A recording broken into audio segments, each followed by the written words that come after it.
The magical rituals demonstrated in this video are performed by practicing magicians, not professional actors. These rites were recorded inside an actual magical temple, not on a Hollywood soundstage. The techniques shown are authentic and very effective.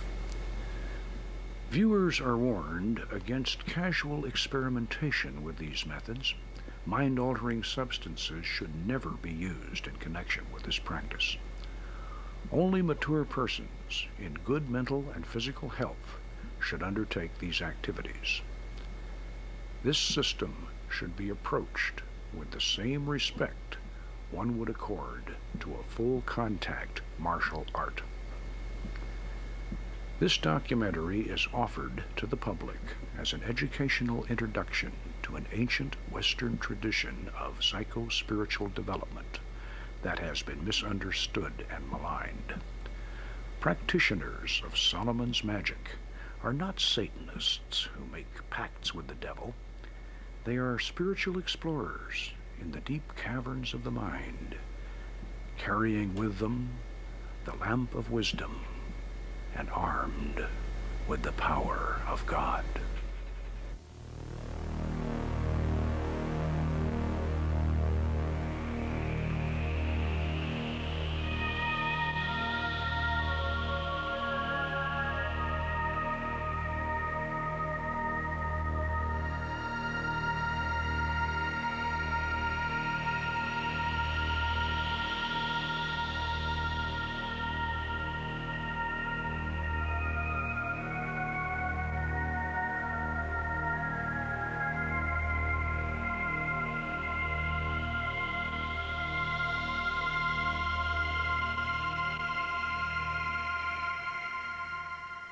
These be the 72 mighty kings and princes which King Solomon commanded into a vessel of brass, together with their legions.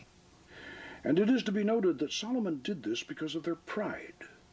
And when he had thus bound them up and sealed the vessel, he, by divine power, did hurl them into the depths of a lake in Babylon.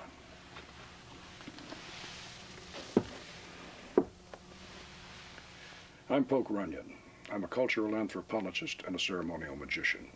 For the past 25 years, I've been studying and practicing our own culture's unique and powerful form of shamanism, while other anthropologists have completely ignored it. I've been fortunate enough to rediscover and reconstruct the actual techniques of ancient Western ceremonial magic.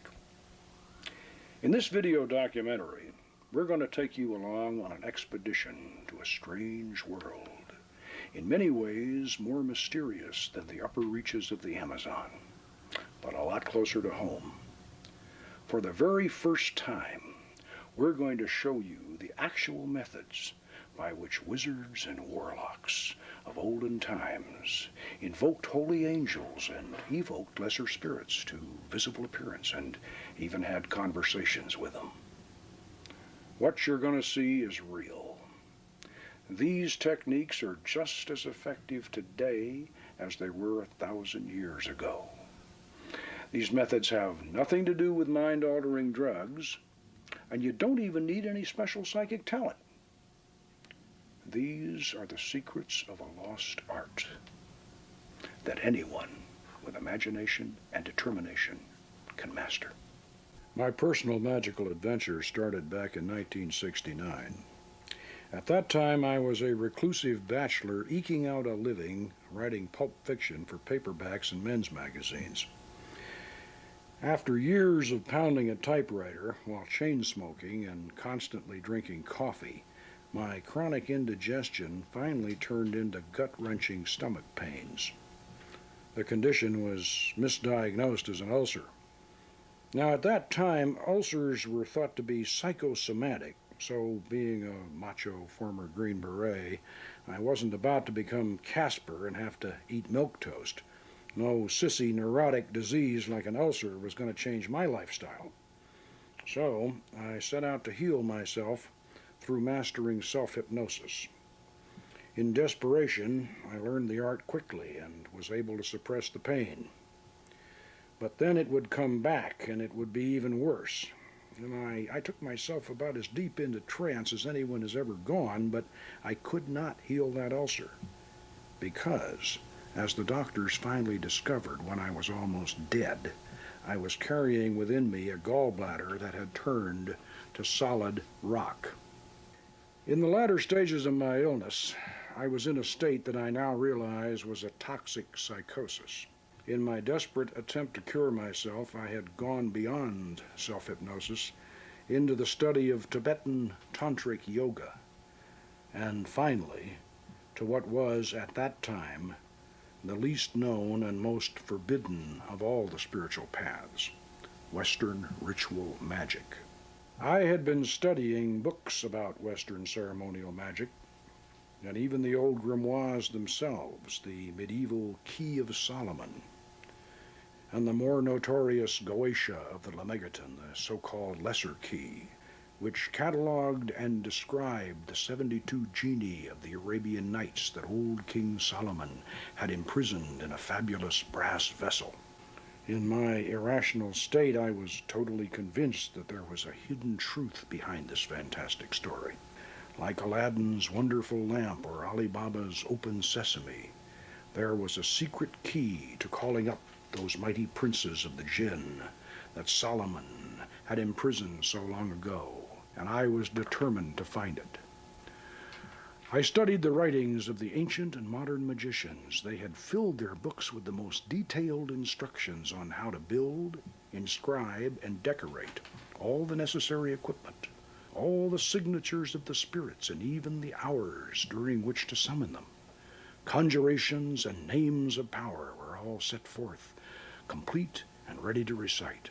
Hear me, and make all spirits subject unto me, so that every spirit of the firmament and of the aether, upon the earth and under the earth, on dry land and in the waters, of whirling air and of rushing fire, and every spell and scourge of God may be obedient unto me. Wonderful, powerful. All you have to do is recite it aloud, and you can feel the hairs start to rise on the back of your neck. But where, how, and in what form are these spirits we're summoning supposed to appear? That one all-important element, how to make the spirit physically appear, was always missing from the old grimoires. Now, I knew that over a dozen ancient and modern writers on magic couldn't be involved in one big, long-standing conspiracy to suppress this final secret, so it seemed obvious that at some time in the past, the key to the magical art had been lost, and the modern writers and experimenters just simply didn't know how it was done. This suspicion turned out to be true. Turn of the last century, the famous, or if you prefer infamous, magician Aleister Crowley had tried to conjure one of the Lemegeton's Goetia demons out of incense smoke, and, not surprisingly, he had very little success after a great deal of effort. This did not surprise me. Trying to form an image or commanding a spirit to produce an image out of curling, twisting smoke was more of an experiment in telekinesis than a vision from beyond. Aleister Crowley did not possess the secret technique, but he certainly understood the philosophy. He stated clearly in his 1904 edition of the Goetia of the Lemegeton that the spirits of Solomon's brass vessel are portions of the human brain. Even though I might have been temporarily insane at the time, I had lost none of my intellect. I knew that magical visions were certainly hypnotic. In this respect, Crowley had been absolutely right. Solomon's genii would not come forth from caverns beneath the earth. They would rise out of the nether reaches of the deep mind. I noticed that the sigils of the Lemegeton's Goetia spirits were very similar to the vevés of Caribbean voodoo. I had done extensive research on voodoo for one of my adventure novels published in 1967. I knew the voodoo trance, wherein the participant becomes possessed by the spirit, was known to be hypnotic. The focal point of these ceremonies was the vevé of the Ogun, drawn on the ground and illuminated by candles. Somehow this symbolic signature helped to bring forth the vision. At this point, your high school science teacher might be saying, well, if all this magic is only in the mind, Weren't those old wizards and even the modern magicians like that Crowley fellow just using their imagination? Yes, they certainly were. But the human imagination, inspired by its divine creator, is the most powerful force in the universe. A river of hopes and dreams that bears us all along on its flowing course, from the beginning to the end of time, from planet Earth out to the farthest star.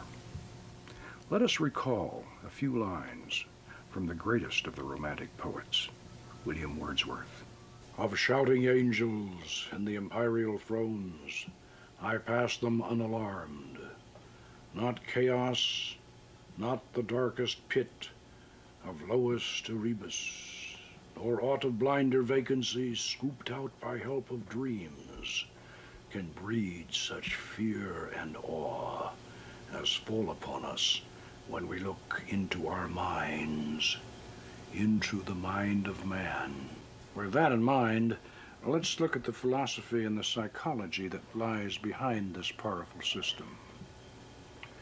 To begin with, we should not make the mistake of thinking that those old magicians were credulous and naive enough to believe that they could physically manifest the kind of heavenly glories and hellish horrors that Bosch and Blake depicted. These artists, like the Hollywood movie makers of today, symbolized the subtle power of magic with intense and sometimes lurid physical images. In magical operations, the roof does not fly off as choirs of angels descend in blinding rays of light, nor does the floor crack open to disgorge a horde of fire-breathing demons. The actual effects of magic are very powerful, but they are also subtle and subjective. As Cornelius Agrippa, one of the greatest of the Renaissance magicians, explained, there is another meaning than what is writ in the bare letters about this magical art. We must not look for the principle of these grand operations outside of ourselves. It is that internal spirit within us which can very well perform whatsoever the monstrous mathematicians, the prodigious magicians, the wonderful alchemists, and the bewitching necromancers can effect. Heinrich Cornelius Agrippa was certainly an honored philosopher and magus, but we should remember that King Solomon was considered to have been the wisest man who ever lived. The wisdom of Solomon was proverbial. Therefore, we should not be surprised to discover that Solomon's art of magic was actually an ancient system of psychology. But before we assume that the spirits of our brass vessel are merely a collection of private individual fantasies and yearnings, we must remember that the ancient philosopher known as Hermes Trismegistus, called thrice greatest Hermes, declared in his famous emerald tablet, "True it is, without falsehood, certain and most true, that that which is above is like to that which is below, and that which is below is like to that which is above, to accomplish the miracles of one thing." Based upon this profound revelation, the Magi of classical times, the later medieval sorcerers, and the Renaissance magicians believed that the human mind was a miniature functioning model of the vast universe itself.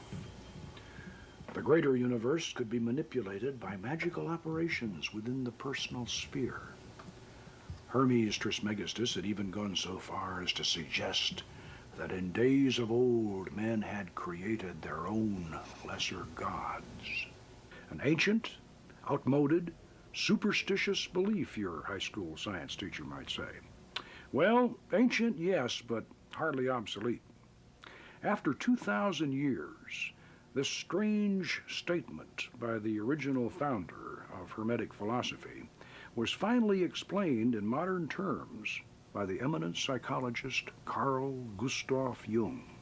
In the 1920s, Jung presented his revolutionary theory that beneath and beyond the personal subconscious mind, there flowed a vast, deep sea of dream images and forgotten lore. He referred to this as the collective unconscious. This mysterious psychic ocean was not the exclusive property of any individual human being. It was a dimension shared by all of us. Here one might discover the great archetypes of mythology, the heroes, the beautiful courtesans, the martyred saints, and the monstrous villains of our past. Here were the mysterious man-created gods, which Hermes Trismegistus had written about so long ago. And here were the demons of King Solomon's brass vessel. Jung's famous colleague, Sigmund Freud, was quick to realize the significance of what Jung had discovered, or rediscovered, and Freud was horrified by it.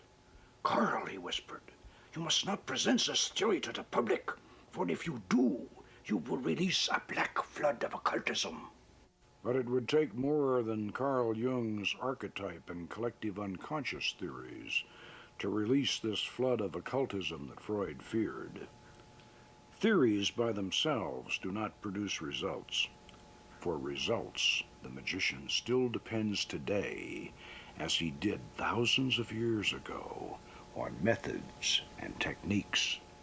Since time immemorial, magicians have placed themselves and others into states of trance, during which visions and oracles were received.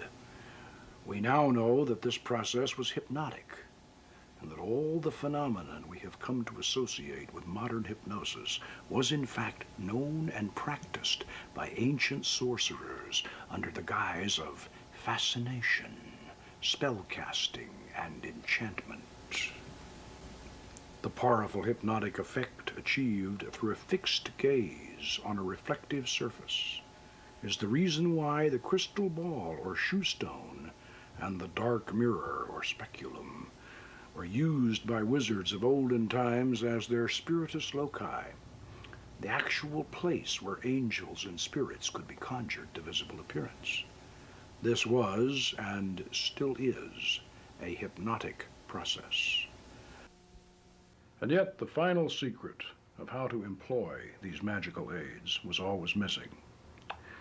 With all the atmosphere, the philosophy, the paraphernalia, the powerful conjurations, and the hypnotic effects, a spontaneous vision in the crystal or in the dark mirror always depended upon some special psychic ability. One had to be a natural medium.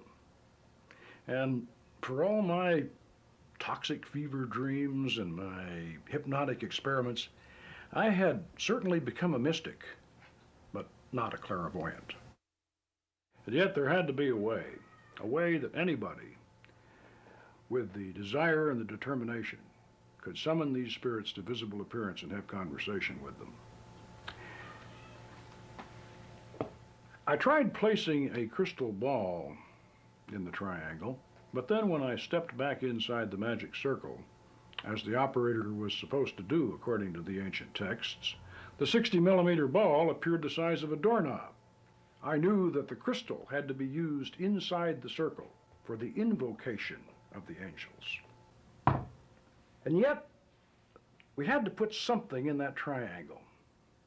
Something fascinating, something hypnotic, and something large enough to provide a viewing surface. Yes, the speculum, the dark mirror, and what better entrance into those caverns measureless to man the poet Coleridge had envisioned in his mystic eye. It had to be the dark mirror. But how to use it? How to make it actually work, I asked myself. And then something that I had read the year before jogged my memory. Something about the use of dark mirrors in the Far East. The final clue had been sitting on my bookshelf all the time. The book was called Tantra, the Yoga of Sex by Omar Garrison. In this work, the author described an ancient Oriental method of invoking the images of previous incarnations from the reflection of one's own face in a dark mirror flanked by candles. As I reread this section in Garrison's book, I felt a shiver of excitement. I was experiencing the same thrill that an archaeologist must feel as he brushes away the sand and looks down at the unbroken seal of an ancient royal tomb. I tried Garrison's experiment, and I found that it worked with remarkable effectiveness. If one stares in a darkened room into a mirror flanked by candles, after several minutes, a strange phenomenon will almost always occur. The familiar reflection will fade out, the mirror will go black, and then, when the image returns, it will be the face of someone or something else. This experience is usually accompanied by a profound sense of an otherworldly presence. It was obvious that this phenomenon must have been discovered a long time before any concept of reincarnation. It probably went back as far as the Paleolithic, when Stone Age people stared fascinated at their reflections in dark, still pools of water, seeing the strange transformation occur and being convinced that they were in the presence of their gods. I suspected that in a ritual setting using traditional conjurations and symbols, specific spirits and even ancient gods and goddesses might be summoned from the other side. This might well be the hidden meaning behind that strange passage in the Bible that reads, "God fashioned man in his own image." I command thee by the Tetragrammaton, Amashao, by which the elements are overturned, the air is sundered, the fire is generated, the earth moves, the sea rolls back, and all the host of things celestial, of things terrestrial, of things infernal, do tremble and are confounded together.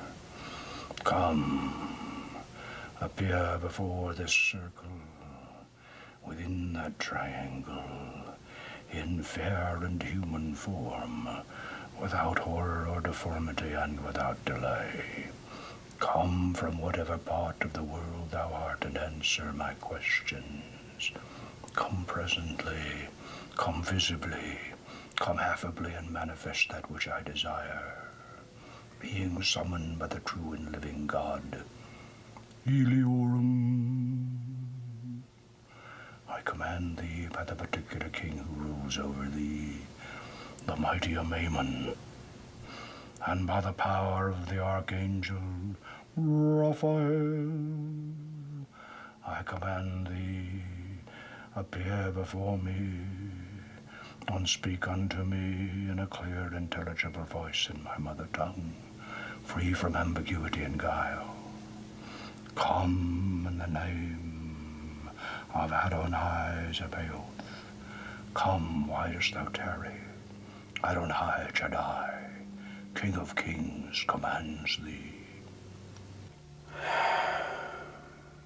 I've not been dead, but only sleeping, hardly longer than a wink. I'll be up and rolling thunder once I have another drink.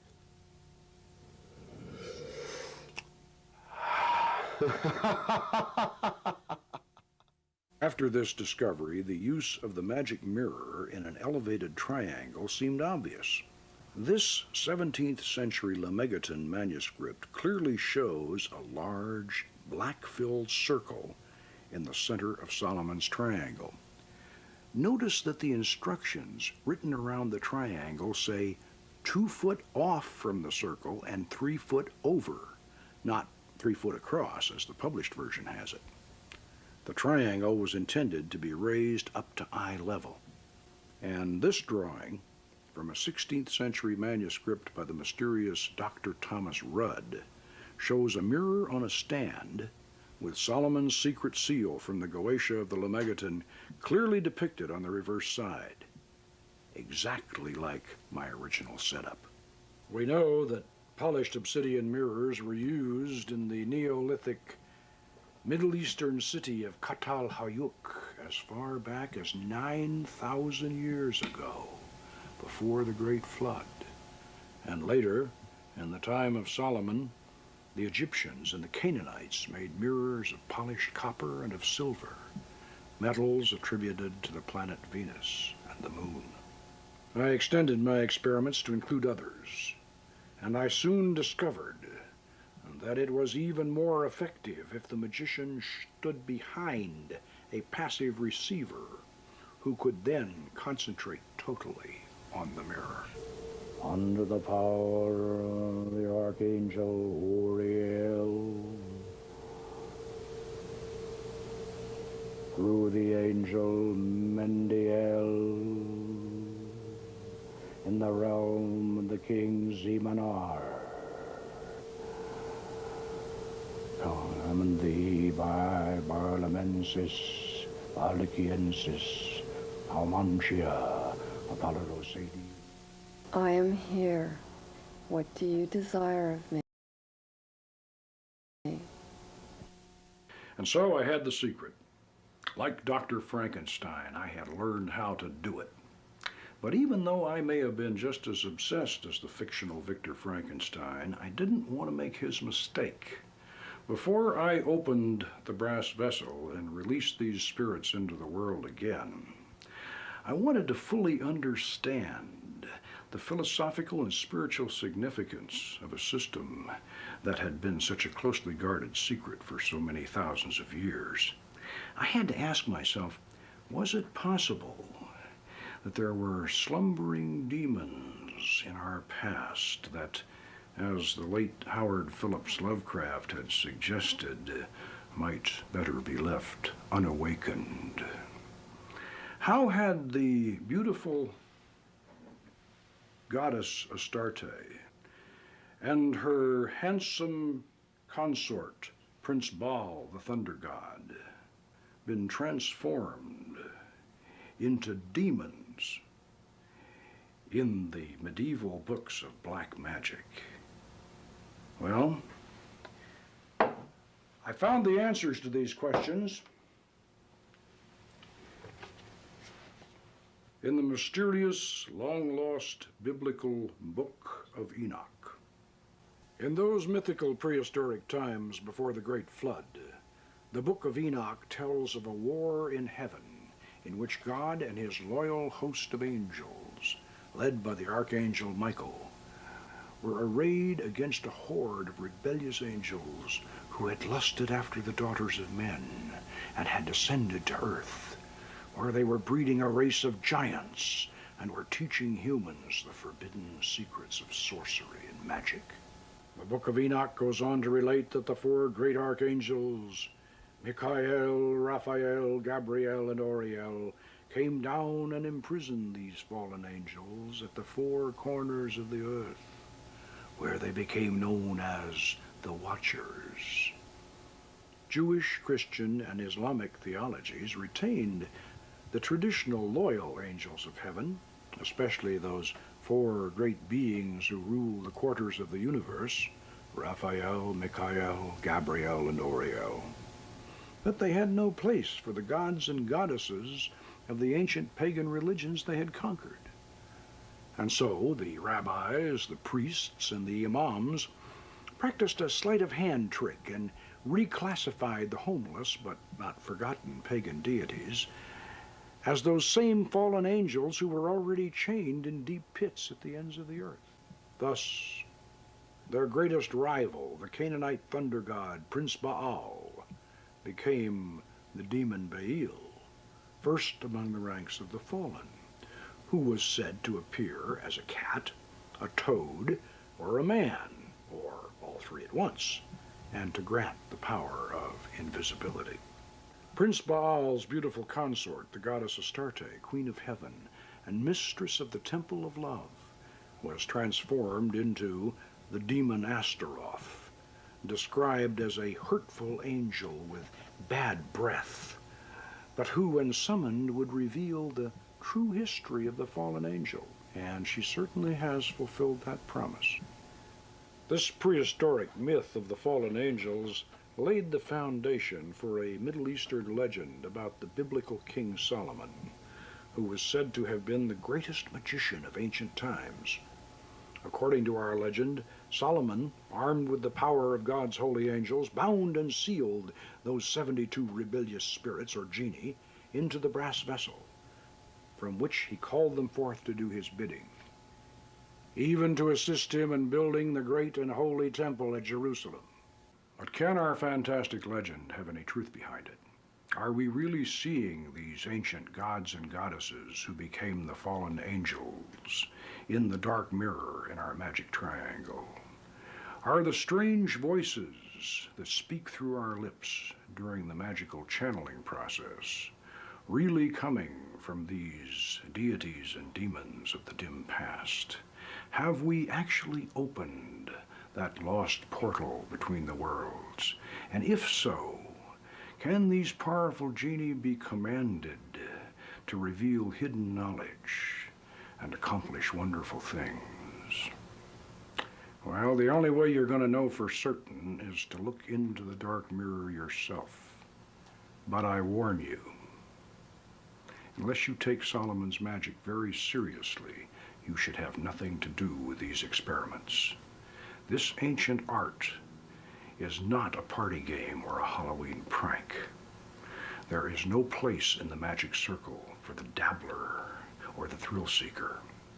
Every aspect of this system, spiritual, psychological, and technical, must be thoroughly understood before these experiments are undertaken. Like knights of olden times, magicians must be trained, armed, and armored before they go on a quest into the spirit realm. First, you should know that the Magick Circle is your philosophical fortress when you open the gateway between the worlds. It represents the perfect circle of the vast universe and the unbroken boundary of your own being, which are one and the same when you practice Solomon's art. As above, so below. As within, so without.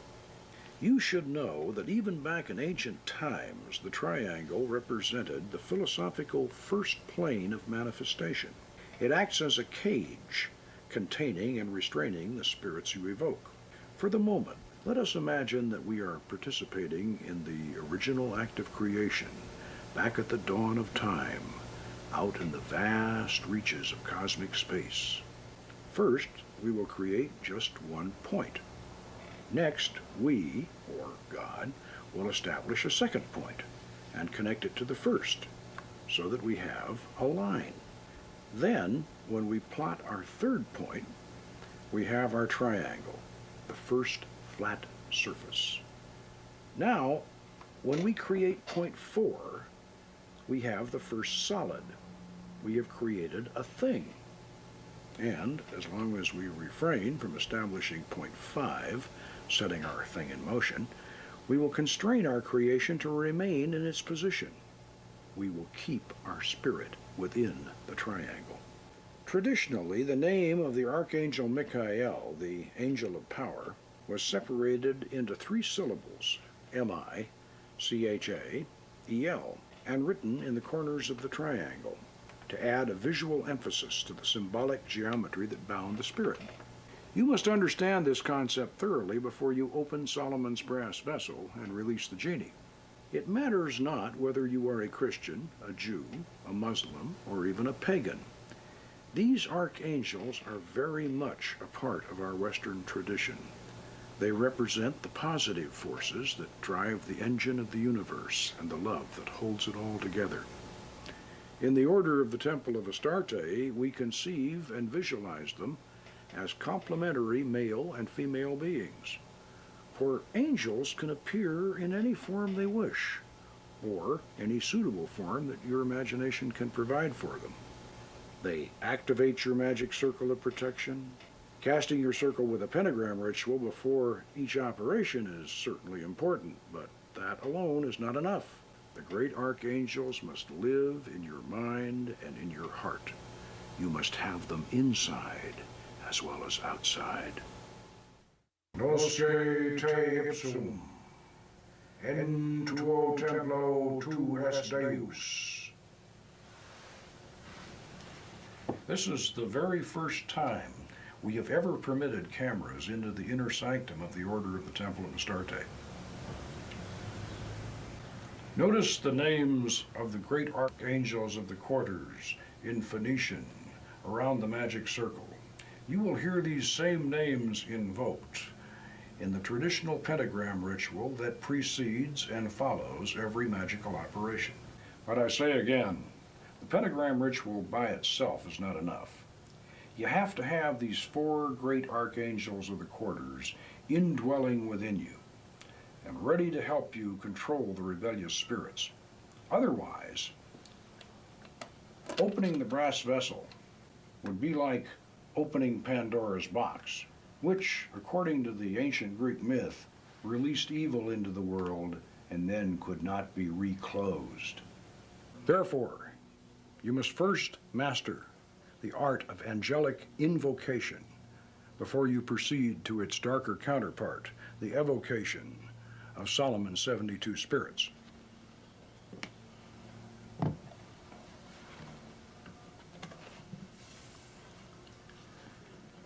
Along with the secret of the mirror in the triangle, the other crucially important element missing from the Goetia was the fact that the 72 spirits of the brass vessel had 72 direct counterparts in the holy angels of the Shemham Farash, or extended name of God. Now these derived or suffix angels are not as personified as the archangels of the quarters or the angels of the planetary spheres, but they do provide a direct channel of power through which the four archangels of the quarters control each and every one of the spirits of the brass vessel.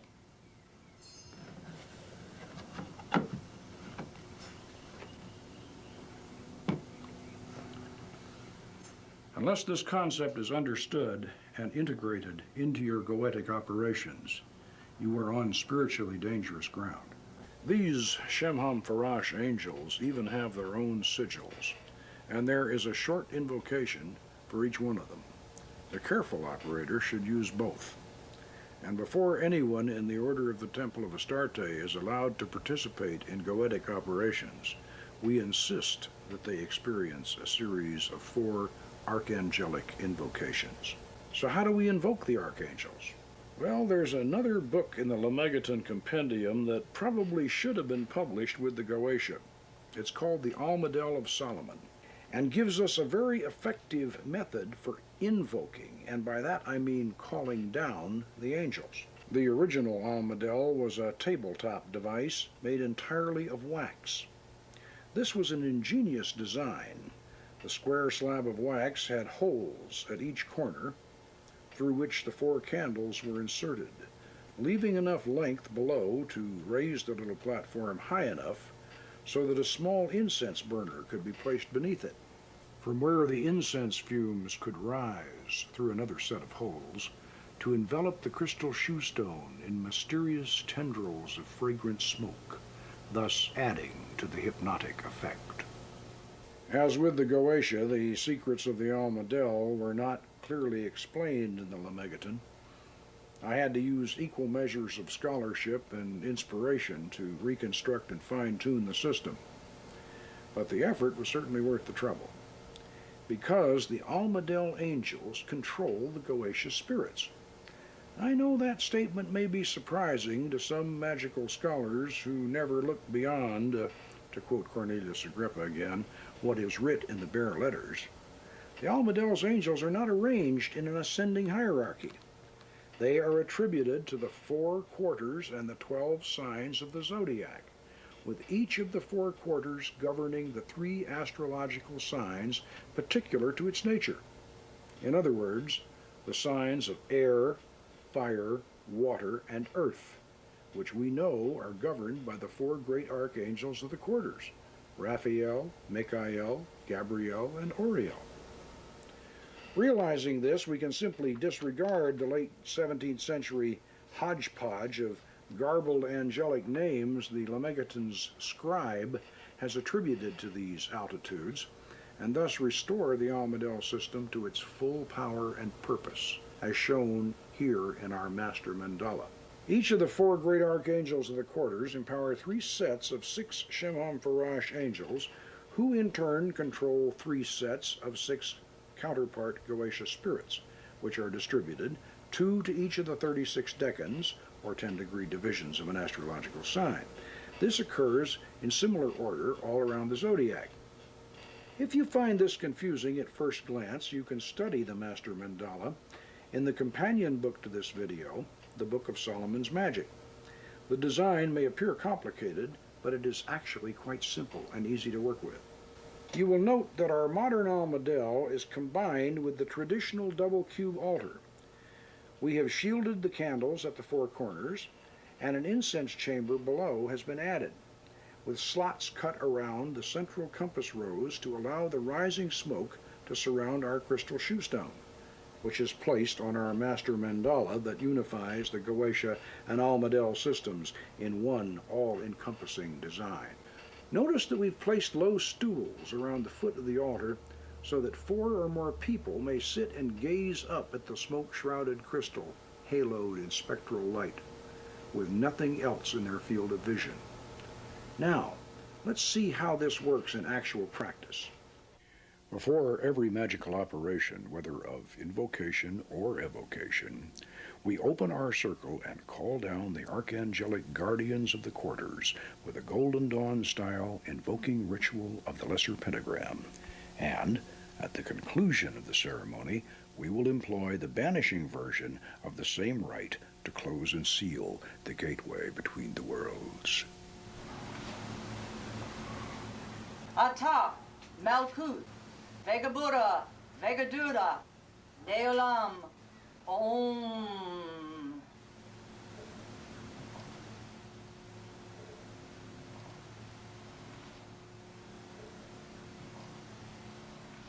Amasha O.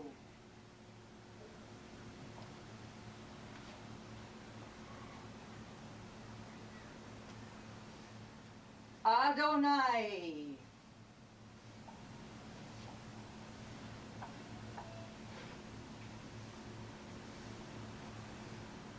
Ahea.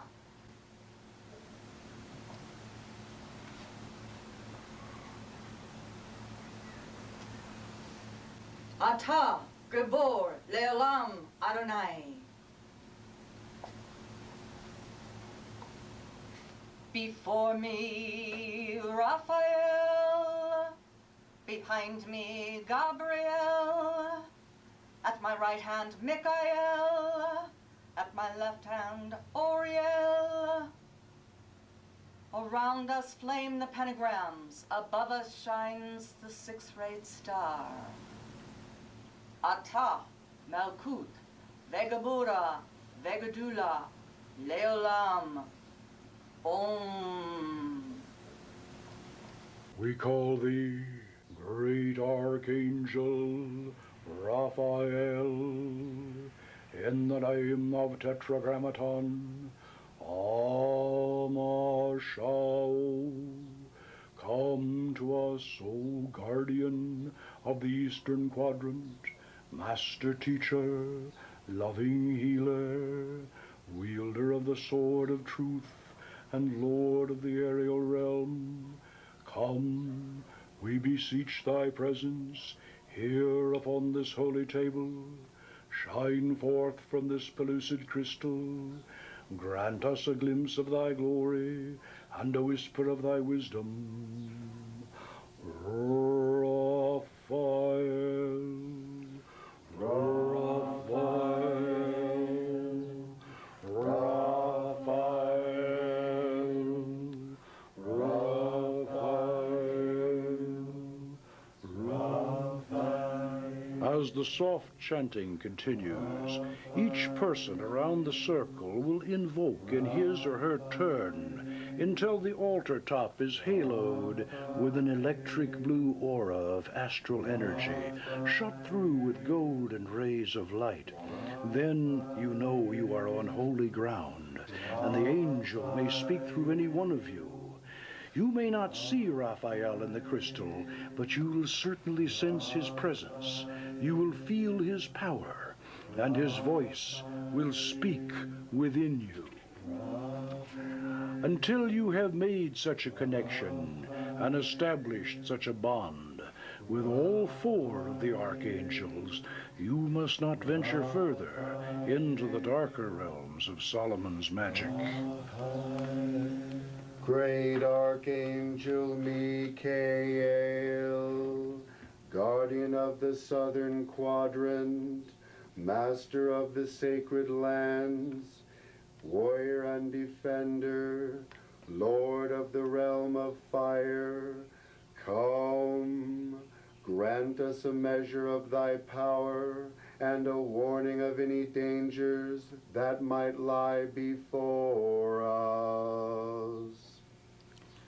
Great Archangel Gabriel, guardian of the western quadrant, lady of the waters and mistress of the Holy Grail, quicken within us the faculties of sympathy and of intuition. Grant us a glimpse of thy mystic grace and an oracle from thy vast dark ocean of understanding. Great Archangel Auriel, guardian of the northern quadrant, lady of the earth and mistress of the holy pantacle of art, bring us in harmony with nature's cycle and make fertile all our just desires. Bestow upon us thy love and lead us unto thy treasures. In the name of Adonai, Haaretz, Auriel,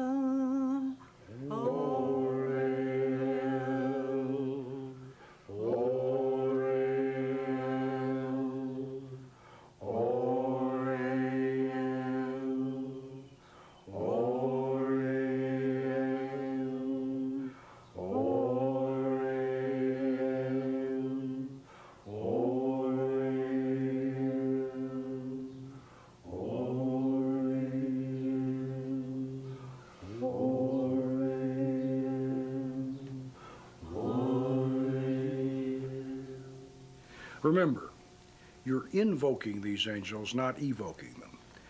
Evocation means bringing something out of yourself. Invocation's like praying. You're calling them down from above, you're inviting them to visit you, you're asking them for their help. So you shouldn't command them, and you certainly shouldn't banish them after the operation is over. You thank them, you ask them to come again, and you bid them hail and farewell.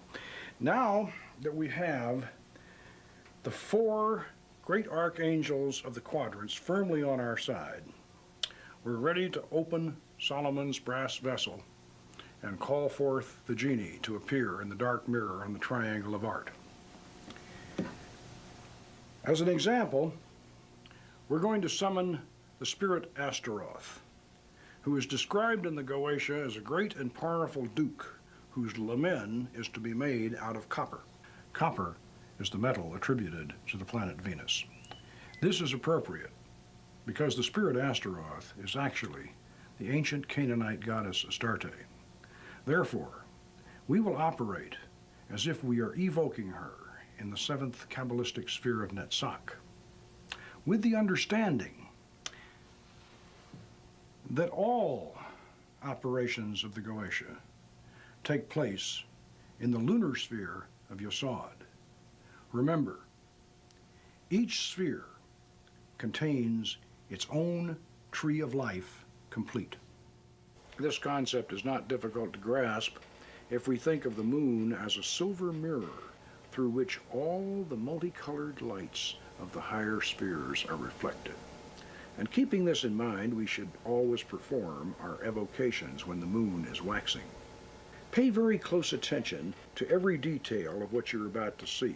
This is the first time a complete operation of goetic thaumaturgy has ever been visually recorded. We're going to call forth the spirit Astaroth, who is actually Astarte, the queen of heaven and the patron goddess of our temple. It was in her honor and through her inspiration that I founded the Order of the Temple of Astarte in 1970 to properly teach Solomon's magic to worthy students of the art. We have continued this tradition in an unbroken continuity for 25 years, initiating and instructing over 100 here in our temple. After the lesser pentagram, which we have already demonstrated, the operator should perform a planetary septagram ritual, internalizing and then externalizing the Kabbalistic lunar sphere of Yesod, within which all goetic operations are encompassed.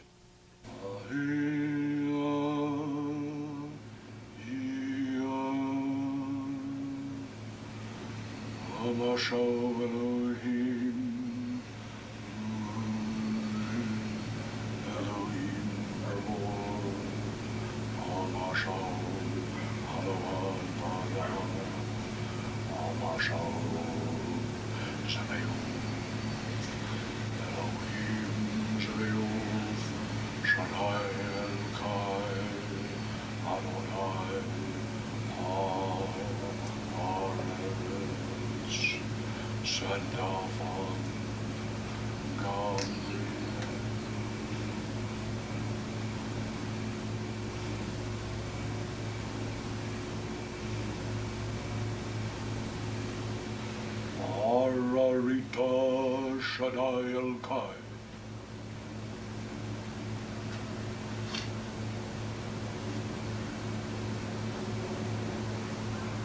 Ararita Shaddai El-Kai.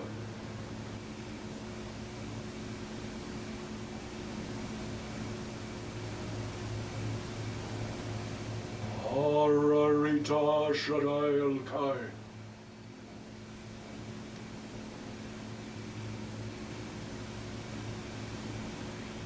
Ararita Shaddai El-Kai. In the name of the Archangel Gabriel, I declare the gateway to the lunar sphere of Yesod is hereby open. Home. Let the mystic circumambulation commence. 7 turns Deasil in the sphere of Netzach of Yesod.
I invoke the Bornless One, thee that didst create the earth and the heavens, thee that didst create the darkness and the light. Thou art Osiris and Ophrys, Osiris the beautiful, whom no one hath seen at any time. Thou hast distinguished between the just and the unjust. Thou didst make the female and the male. Thou didst produce the seed and the fruit. Thou didst form us to love one another and to hate one another. I invoke thee, the terrible and invisible God who dwelleth in the void place of the Spirit. I am he, the bornless Spirit. I am he, the truth. I am he who hates that evil should be wrought in the world. I am he that brings the lightning and the thunder. I am he who showereth life upon the earth. I am he, the grace of the world. The heart girt with the serpent is my name.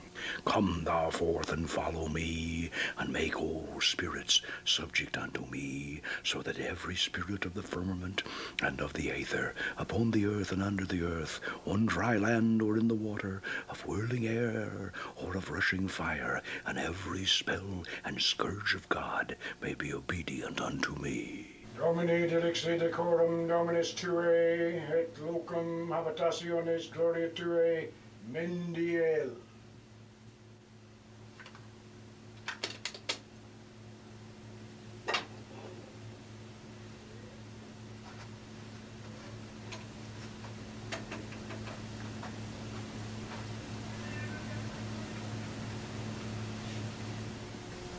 I conjure thee, Spirit Astaroth.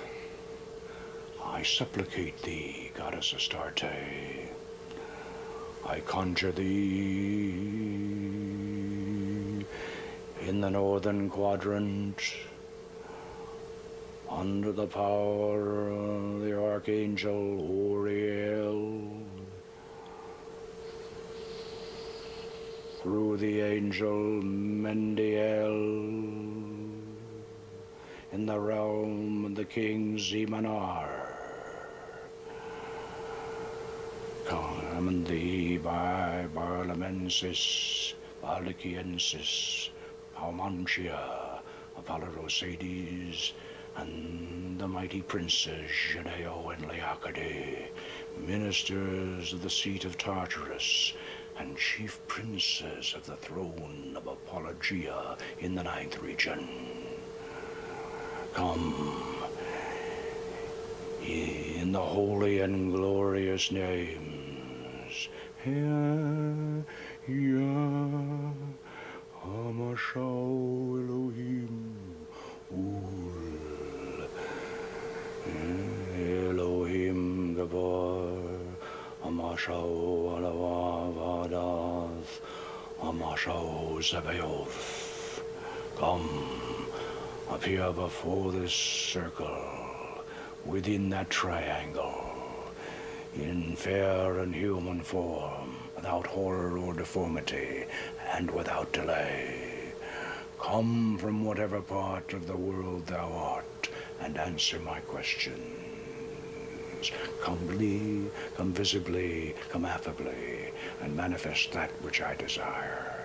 Being summoned by the true and living God, Eliorum, we command thee also by the Tetragrammaton.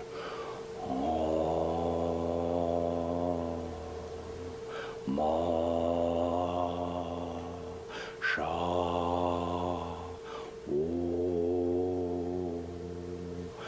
Why the elements are overturned, this air is sundered, sea rolls back, and the fire is generated, and the earth moves, and all the host of things celestial, of things terrestrial, of things infernal, do tremble and are confounded together. Come, appear before us affably, and speak unto us in a clear, intelligible voice in our mother tongue, free from ambiguity and guile. Come in the name of Adonai Zebaoth. Come, Why dost thou tarry? Adonai Shaddai, King of kings, commands thee.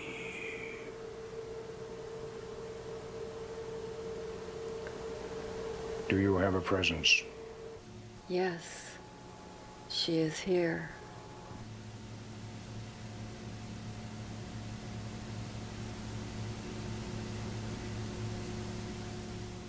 We welcome you, Goddess Astarte. We apologize for summoning you with such strong incantations, but we hasten to declare that we command only that portion of you that dwells within us. Your higher presence we hold in true reverence and serve in all humility. Goddess, do you have an oracle for us? I have an oracle for all those who would seek me.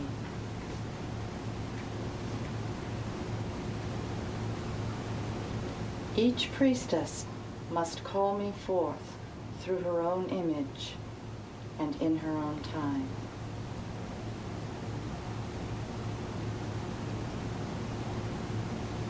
It is enough that you have opened the gates.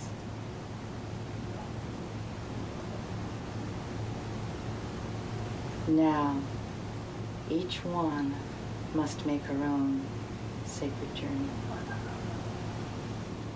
Great Goddess Astarte, we thank thee for having attended our rites and granting our wishes.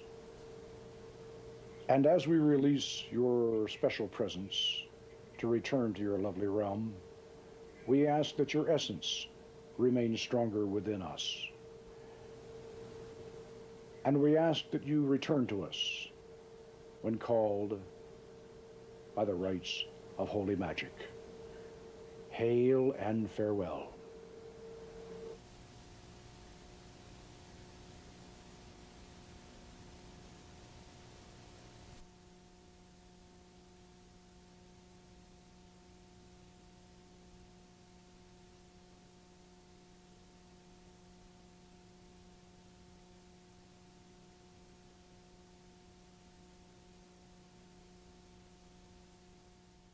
There are a few things I should mention about the ceremony you've just seen.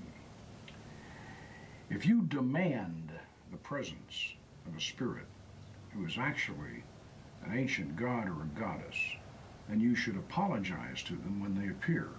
Now, the reason is this. Our ancestors transformed these ancient deities into demons and imprisoned them down in the brass vessel of the collective unconscious.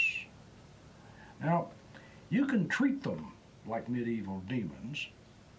You can conjure them with powerful incantations. You can use the curse of chains, or you can torment them into coming by burning their sigils. But then how do you think they're going to treat you? Remember, they are part of you, just as you are a part of the universal mind which we all share. They appear from the collective unconscious through your reflection when you evoke them. And they return to the universal mind through your image when they depart. For this reason, you should treat even the lowest of their number with respect, and the gods and goddesses among them with veneration. And for this reason, you should never, under any circumstances, attempt to use this system of evocation to bring harm to any other person. Now, the reason for this should be obvious, but just to make sure you understand, this would be magically similar to calling up your enemy on the telephone and then detonating a hand grenade inside your phone booth instead of his. He may hear the explosion, but you're the one who's going to get blown up. Think about that. Recall the proverbial wisdom of Solomon. Remember that the genii of the brass vessel were charged with teaching us the arts and the sciences. Therefore, we should use Solomon's magic to grow in wisdom and understanding.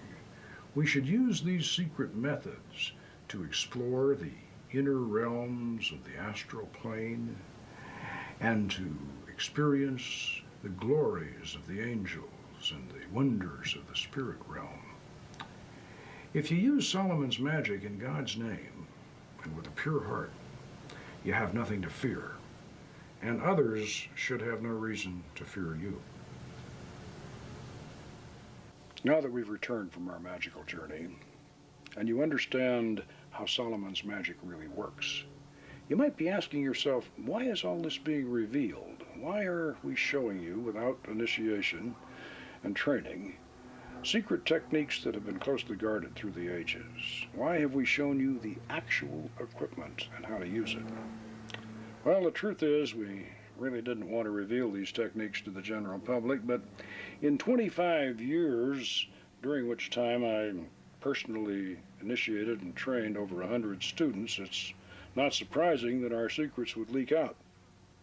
At the present time, there are several small groups presuming to teach our methods, and a few years back, a former member of our order self-published a partial and oversimplified version of our system, which in turn became the authoritative source for a chapter on magical evocation in a beginning primer on ceremonial magic issued by a major publisher.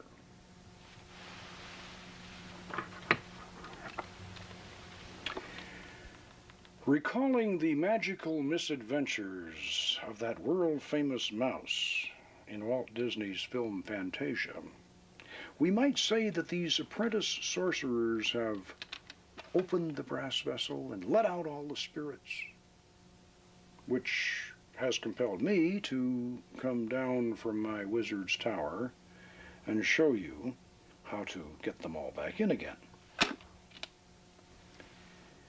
I was responsible for the rediscovery and the modern development of the Goetia Almadel system we have explained and demonstrated in this video.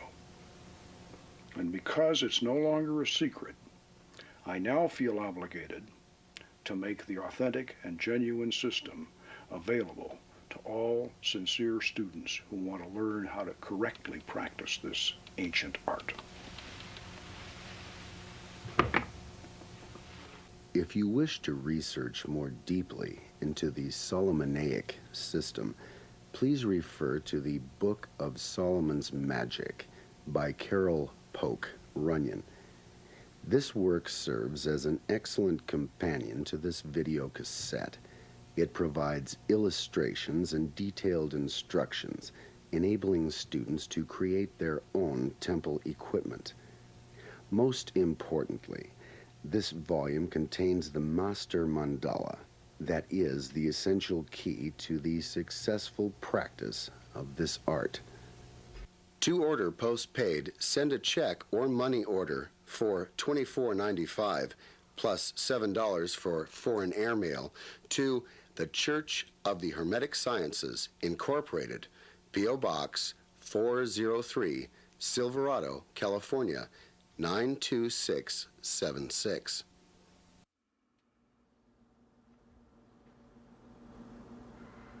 I'm Polk Runyon, and the year is 2003. We first released the Magic of Solomon video in VHS format in 1996. Since that date, it has sold thousands of copies. You have just seen the completely remastered, enhanced DVD version of this occult classic released for the 21st century. Now, before we show you the historic OTA footage that we promised, I should make a slight correction on a statement that I made in the original version. Now you'll recall that when we opened the temple sequence, I said, "This is the first time we have permitted cameras inside our temple." I should have qualified that statement because 24 years earlier, over in our Lake Avenue, Pasadena temple, one of our members shot film footage of early OTA operations. This film footage was shown on a nationwide network TV show in 1974, and it was rebroadcast in 1975. What you will see is an early version of the OTA Communion of the Elements ceremony and excerpts from a demonstration goetic operation. If you look closely, you will see the upright triangle with the dark mirror in the center, and in reverse you will see the seeress holding the evocation candles, while you see the magus, myself, behind her, intoning the conjuration and manipulating the wand. Watch closely. So Mr. Polk Runyon, who by day is a salesman, by night is Grand Master of the OTA, the Order of the Temple of Astarte. Am I saying that correct, Mr. Runyon? This is a pagan organization which has as its focus the study and practice of ceremonial magic. And Mr. Runyon has with him this evening a bit of film, I believe, which we'll be seeing a little bit later on. But before we show that, I'd like to ask Mr. Runyon first about the Temple of Astarte and ceremonial magic. Is it similar to what Isaac and Ed, I was almost going to say Fitch the Witch again, Ed had been talking about here for the first half hour? There are a lot of similarities. There are some differences. I think the main differences in it is that ceremonial magic is it has a biblical base. And when I say a biblical base, I don't mean that it's necessarily Christian or it's necessarily Jewish. What I mean is that it derives from a biblical mythology, so to speak. It also has something to do with the legend of Solomon containing the spirits in the brass bottle. You know, the Arabian Nights, the old Arabian Nights story? And the idea is, in ceremonial magic, is that one uses the names of power, the various names of God from the ancient Hebrew Kabbalah, to unlock this brass bottle and release these genies, so to speak. Now, actually, these genies are ancient pagan gods. Now, in our particular tradition, they're the gods of ancient Phoenicia or ancient Canaan, the gods of Mesopotamia, and the gods of Egypt. So we're a sort of a Middle Eastern Palestinian tradition, whereas the witchcraft cult is primarily drawing their mythology from Europe, from the Celtic and the Greek and the European tradition. Would turning wine into water be called ceremonial magic? No, I wouldn't call it ceremonial magic. I'd call it a good trick if you could do it. I'm told he did it. Now, let's take a look at this little bit of film, and maybe you can set up what we're going to see here. Right. This will be coming up in just a few seconds. This is... Right. What you're seeing here is an entrance circumambulation into the OTA temple. The members are coming in and preparing to receive the opening charges, which they'll be receiving as they open the lodge. Now, here is the high priestess opening the temple, and the lights of the lodge, of course, will be lit. This is a communion of the elements. This is a mass of 7 sacraments. You see the dagger and the cup that Ed was talking about there a little while ago. This is a tradition we share with the witchcraft cult. And this communion of the elements takes place around the Magick Circle, which we'll see in a little bit. The priest and the priestess here are sharing the elements of the communion between themselves before they administer it to the celebrants. Here she is holding the bread and the salt on the pentacle of earth. This is one of the 4 magical weapons. The priest, as you see, is holding the wand. These weapons in our tradition do relate to the Holy Grail legend. There is, of course, the wand, or there's the Magick Circle you see there, with the name of Raphael, I believe, is the angel we have in that eastern quadrant. The celebrants are going around the circle, daisil, or clockwise, and receiving each of these 4 elements. They will inhale the incense, and they'll take the bread and the salt they'll drink the wine, and they'll pass their hands over the fire. So you see, this actually has two more essential elements. Just for the basis of comparison, could the Magick Circle be compared to a tabernacle or to a sanctuary of sorts within the temple? Not exactly. I think the better analogy, Tom, would be that it would be a representation of the universe itself. It represents, the circular aspect represents the universe itself, and of course the pentagram in the center of it represents man. You know, the six-pointed star is here. Now here we have an actual ceremonial magic operation. This is one of these operations where we summon a spirit from the brass bottle in the Arabian Nights. Now you see the Magus standing behind the receiver, and she is staring at the triangle of art. Magic is a hypnotic process, and a lot of people don't understand this. They think that, that something's supposed to come down on a moonbeam or come up through a crack in the floor. That's not the case. Now you notice the Magus there wearing the sun cornet is manipulating the wand, but he's intoning a 300-year-old conjuration from the Lemegeton, or Lesser Key of Solomon. The receiver there, or the seeress, is holding the evocation candle, staring at the triangle of art. She is in a trance, and she will evoke one of these god forms from her deep mind, or her unconscious, if you will, and she will see it as an extra-personalized entity outside the circle. After what you've just seen, there can be no doubt that we were the original innovators and developers of the dark mirror facial reflection method of Solomon's Goetic evocation. Thank you for your continued interest and your support. Before we close, I'd like to call your attention to our other video production, The Dark Mirror of Magic, the Visago Millennium Prophecy, which is now also available on an extended DVD version. This is a complete record of a Goetic operation in which a major prophecy for the new millennium was revealed and is already coming true. And finally, watch for the new, expanded, and revised second edition of the Book of Solomon's Magic, which is the essential companion volume to both of our video productions. Good magic, and Goddess bless. In closing, please remember that Solomon's Magic is a valid spiritual and philosophical art form. It is also a very powerful system of personal transformation that should not be misused. Anyone with neurological or psychological problems should consult a medical professional before undertaking these experiments. The Order of the Temple of Astarte does not train persons under the age of 18 in magical evocation. We recommend that this policy be followed by any person or group using the techniques we have demonstrated. This is not an activity for children or impressionable teenagers.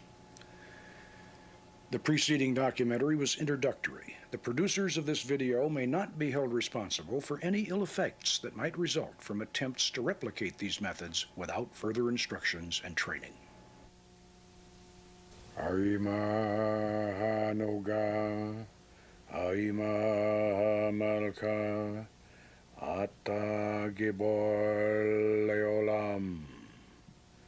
The work is finished. The temple is closed.